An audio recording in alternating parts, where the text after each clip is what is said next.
آج بات کریں گے ان دو ایشوز کے بارے میں جن کو دانستہ طور پر ملک پاکستان میں ہر تھوڑے عرصے کے بعد ایک سوچی سمجھی سازش اور پلاننگ کے تحت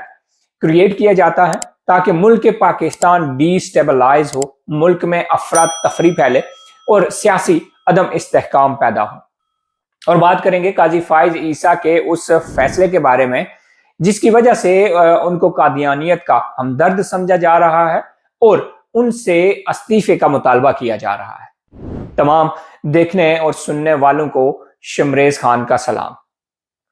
پہلے قاضی فائز عیسیٰ کے فیصلے کا پوسٹ مارٹم کر لیتے ہیں، اس کے بعد ان دو ایشوز کے بارے میں بات کریں گے جو ہمیشہ پاکستان کو ڈی سٹیبلائز کرنے کے لیے پیدا اور استعمال کیے جاتے ہیں۔ اس طرح آپ کو حقیقت سمجھنے میں زیادہ آسانی ہوگی انشاءاللہ۔ 6 فروری کو سپریم کورٹ کے چیف جسٹس قاضی فائز عیسیٰ کی سربراہی میں ایک 2 رکنی بینچ نے ایک شخص کو 3 مقدمات میں بری کر دیا، لیکن اس فیصلے کے بعد بچے جمہوروں نے سوشل میڈیا پر اور مین سٹریم میڈیا پر یہ مہم چلائی کہ جیسے جسٹس قاضی فائز عیسیٰ نے قادیانیت کی ترویج کی اجازت دے دی ہے، حالانکہ فیصلے میں اس حوالے سے کوئی ایک بات بھی نہیں کی گئی۔ فیصلے میں اس موضوع پر ایک لفظ بھی نہیں لکھا گیا۔ اس کیس کا پس منظر کچھ یوں ہے کہ 6 دسمبر 2022 کو تھانہ پولیس اسٹیشن چناب نگر میں ایک شخص کے خلاف FIR درج کروائی گئی اور اس شخص پر 3 الزامات عائد کیے گئے۔ پہلا الزام یہ تھا کہ اس شخص نے پنجاب ہولی قرآن پرنٹنگ اینڈ ریکارڈنگ ایکٹ 2011 کی خلاف ورزی کی ہے۔ دوسرا اور تیسرا الزام یہ تھا کہ اس شخص نے پینل کوڈ کی سیکشن 295B اور سیکشن 298C کی خلاف ورزی کی ہے۔ یعنی بنیادی الزام یہ تھا کہ اس شخص نے 2019 میں ایک ممنوعہ کتاب کو لوگوں میں تقسیم کیا تھا یا پھیلایا تھا جو پنجاب ہولی قرآن ایکٹ کی خلاف ورزی ہے، اور اس کے ساتھ پینل کوڈ 295B اور 298C کی خلاف ورزی کی ہے۔ اب سپریم کورٹ نے اپنے 6 فروری کے فیصلے میں ان تینوں جرائم کا قانون سے خاتمہ نہیں کیا۔ اس بات پر ذرا غور کریں اور سمجھنے کی کوشش کریں کہ ان تینوں شکوں کو اس فیصلے میں ختم نہیں کیا اور یہ جوں کی توں قانون میں موجود ہے، بلکہ موجودہ کیس میں انہیں میرٹ کی بنیاد پر مسترد کیا ہے۔ پہلے الزام یعنی ممنوعہ کتاب کی تقسیم اور پھیلاؤ کے حوالے سے سپریم کورٹ نے اپنے فیصلے میں لکھا ہے کہ ممنوعہ کتاب کی تقسیم کو پنجاب ہولی ایکٹ میں 2021 میں جرم بنایا گیا ہے۔ اس سے پہلے ممنوعہ کتاب کی تقسیم ایک جرم نہیں تھا، جبکہ FIR کے مطابق اس شخص نے یہ کام یا یہ جرم 2019 میں کیا تھا، جس کے بعد سپریم کورٹ نے اپنے فیصلے میں لکھا، ہم نے ترمیم سے قبل کا قانون اور پھر اس میں کی گئی ترمیم کا جائزہ لیا اور فاضل وکیل کا یہ دعویٰ درست پایا کہ اس قانون میں ممنوعہ کتاب کا جرم 2021 میں شامل کیا گیا، جس کے بعد سپریم کورٹ نے وضاحت کی کہ پاکستان کے آئین نے یہ قرار دیا ہے کہ کسی ایسے شخص پر کسی ایسے کام کے لیے فرد جرم عائد نہیں کی جا سکتی جو اس ارتکاب کے وقت جرم ہی نہیں تھا۔ یعنی جب اس شخص نے ممنوعہ کتاب تقسیم کی تو اس وقت ایسا کرنا قانون کے مطابق جرم نہیں تھا،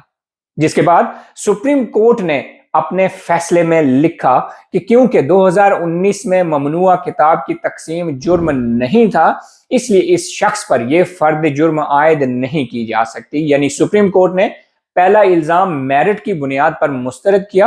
اور واضح کیا کہ اگر کسی شخص نے کسی جرم کا ارتکاب اس حوالے سے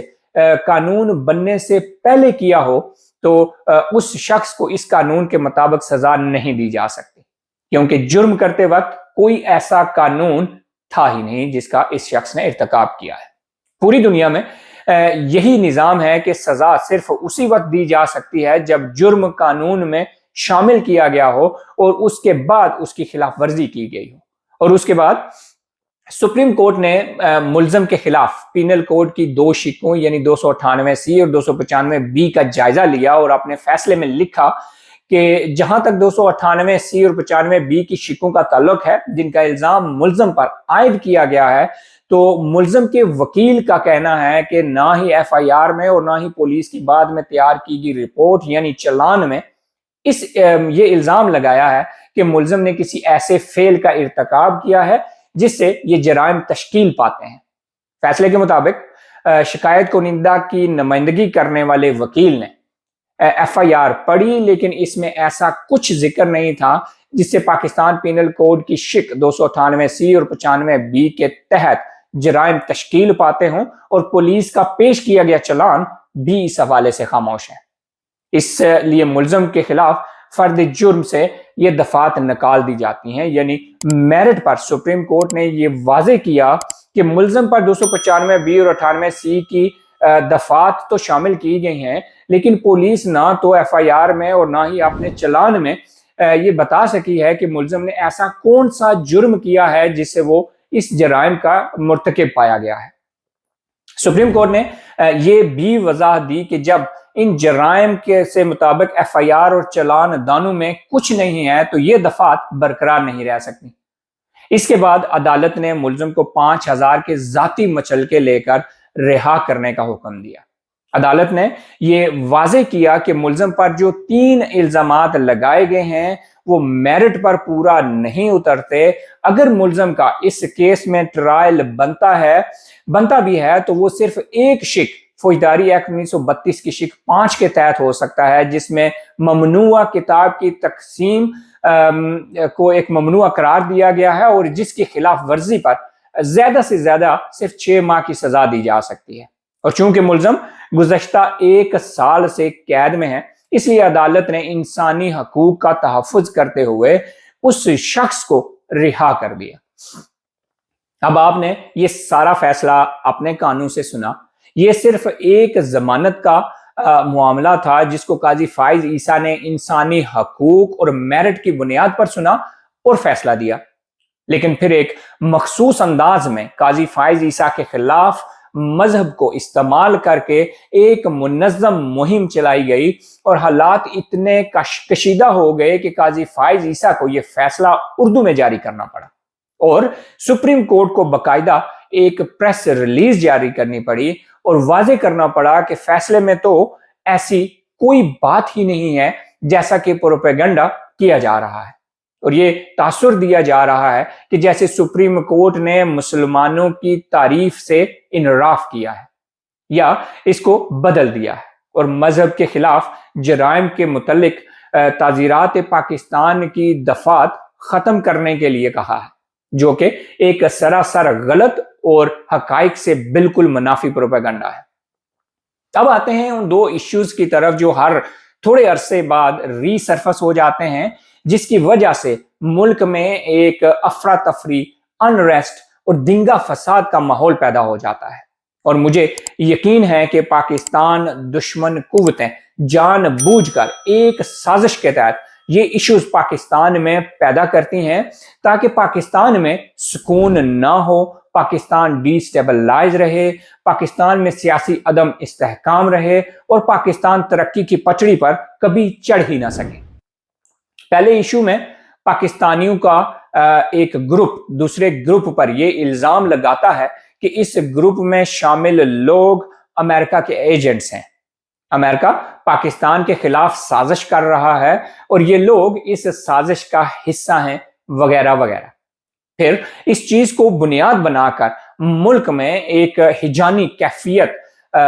پیدا کر دی جاتی ہے اور ایک دوسرے کو لان تان کی جاتی ہے اور اچھے خاصے چلتے چلاتے ملک کو